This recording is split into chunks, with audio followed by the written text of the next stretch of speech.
Welcome to the stream. I'm meteorologist Kim Castro here to give you your latest weather headlines. We're talking about an increased fire risk. We're also keeping a close eye on air quality, hot temperatures, low humidity, and the main reason that the fire risk is increasing is because of an uptick in the wind. So we'll walk through all of those weather headlines, starting with, yes, air quality. That is something that we continue to monitor. The ridge of high pressure is still firmly in place, and so long as it stays overhead, the winds are light. It doesn't allow for enough mixing at the surface. So you definitely want to try and limit the amount of time that you spend outside. We'll go a little bit more into depth on that here in a minute.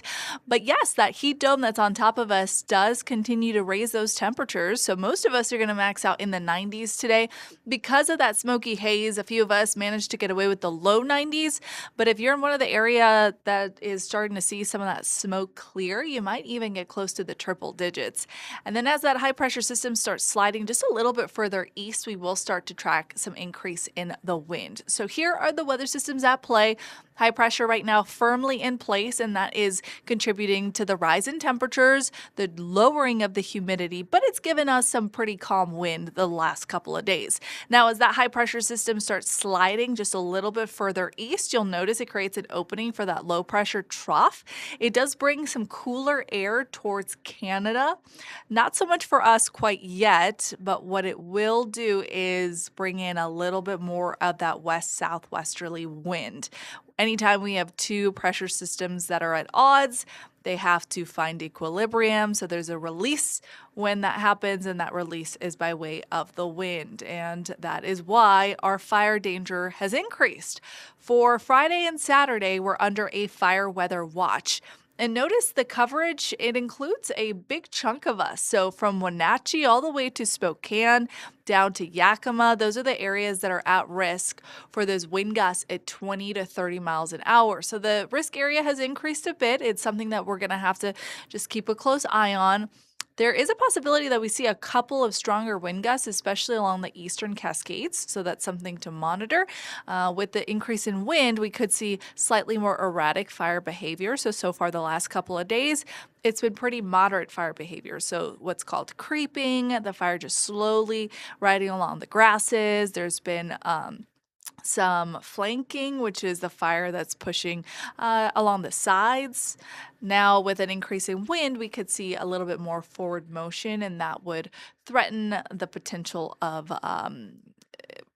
the containment lines. So if we do see some of that forward motion, firefighters are going to have a little bit more of a difficult time getting a perimeter around the fire. So it's really important that we see some good progress today. Luckily, I do think the weather conditions for today are favorable for that.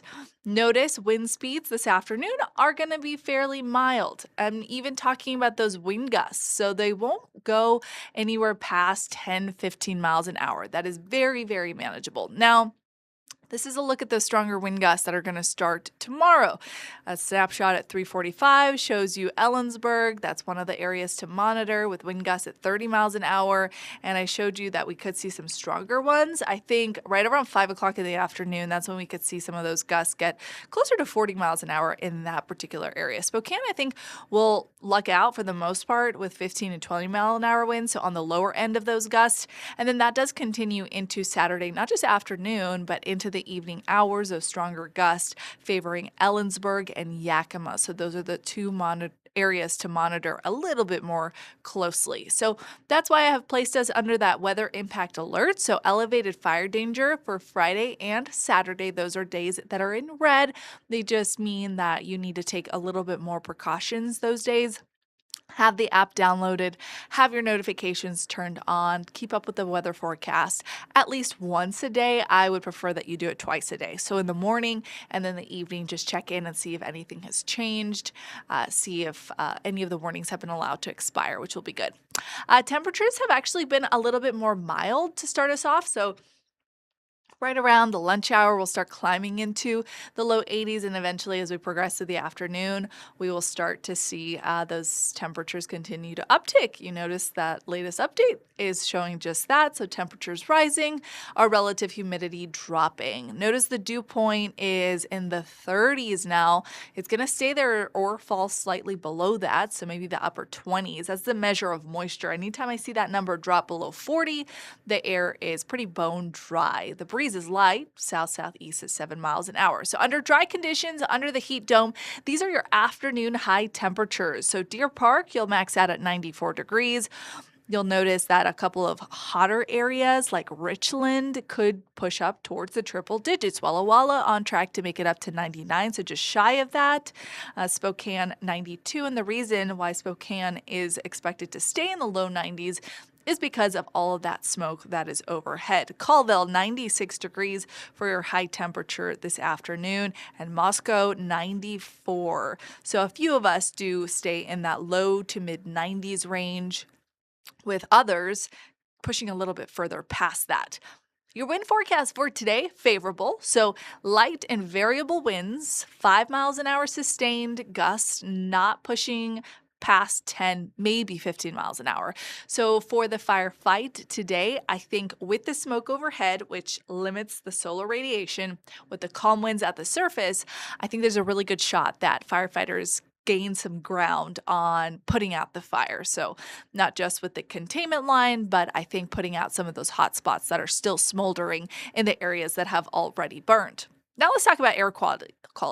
Because the wind is light, we do see some impacts to the air we breathe. So here's the latest update for the zones that you want to monitor. Areas in red, that is air quality that is unhealthy for everybody. So you'll notice a good chunk of us are under that. So Wilbur, Yakima, the Tri-Cities area, you definitely want to limit your time outdoors. A little bit of an improvement for Ritzville and Spokane, Pullman into Lewiston, some areas that are either between that moderate to orange range, which is unhealthy for sensitive groups, and that means folks that have asthma, respiratory issues, emphysema, pre-existing conditions.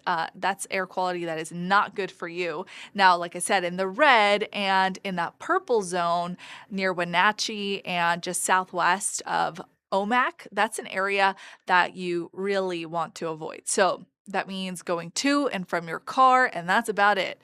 No outdoor walks, no outdoor runs. You definitely don't want to do strenuous activity when we have this kind of air quality, and it's because the smoke particles are really small. So we track all kinds of different air quality from ground level ozone towards just general pollutants from cars, factories, exhausts. Smoke is a little bit more sensitive because of how finite those particles are. So they're about 30 times thinner than a strand of hair.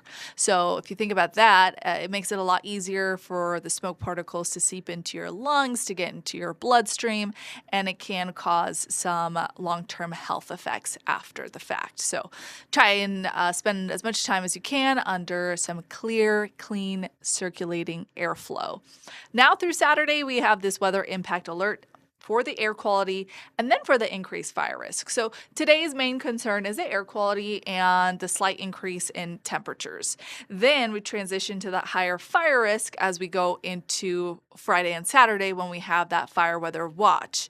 Like I said, it's a good idea to limit the amount of time you're spending outside, and it is very important that you keep up with the forecast and make sure you're getting those updates like we talked about. So we're going to keep the weather impact alert so long as the wind is with us. It is expected to last all the way through Saturday night, so that's how long the fire danger is going to continue. Now notice as we drop that weather impact alert and head into the end of the weekend and the start of the coming week, that's when we'll start to see winds relax first, and then some of that cooler air that was locked up north with that trough that's moving to Canada, that will eventually drop our temperatures just a little bit. So highs will drop into the 80s, which will be much more pleasant and comfortable just for being outdoors, but also it'll be an added benefit to putting out these fires that are ongoing. Overnight lows are going to drop into the 50s. I wouldn't be surprised if a couple of areas that aren't seeing as as much smoke, actually drop into the 40s by the middle of the week. So cooler air, more calm conditions, more favorable conditions are up ahead. We just kind of have to watch these next couple of days, this stretch of some hazardous fire weather that is incoming once again. I did want to mention, just to put you a little bit at ease, the wind that is increasing is at the surface. This is a pretty different wind event than what we saw when these fires started. So the wind event at that point was not just at the surface, but elevated a little bit aloft, so up to 5,000 feet. And that's what was really fanning those flames. That being said, the fires are already going, and any additional wind will be something that we monitor closely for increased risk potential. Okay, make sure you get your updates at least once or twice a day, and we'll see you next time.